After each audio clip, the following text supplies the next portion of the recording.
تو سید عمر کہنے لگے رضی اللہ تعالیٰ عنہ تو پتھروں میں سے پتھر ہے تو کسی کا کوئی فائدہ نقصان نہیں کر سکتا، اس دنیا کا سب سے قیمتی پتھر حجر اسود، میں تو صرف تمہیں اس لیے چونتا ہوں کہ میں نے نبی صلی اللہ علیہ وسلم کو اکٹھے کیا، تیری وجہ سے نہیں کرتا کہ تو پتھر ہے، تیری کوئی عقیدت ہے، اتنا جانتا ہوں کہ میرے نبی نے صلی اللہ علیہ وسلم تجھے چوما تھا، اس واسطے چوما۔ رمل جب بندہ طواف کے لیے جاتا ہے عمرے میں یا حج میں،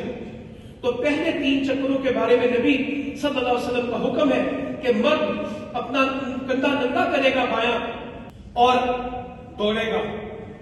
جس طرح پہلوان کھانے میں ابھرتا ہے سینہ چوڑا کر کے سختی کے ساتھ پاؤں مارے گا، جو چال عام طور پہ چلنے میں منع ہے بیت اللہ کے طواف کے پہلے 3 چکروں میں ایسے چلے گا، رمل کرے گا۔ کہا میں جانتا ہوں رمل کی کوئی ضرورت نہیں، یہ تو مشرکین کی شکست کے لیے تھا۔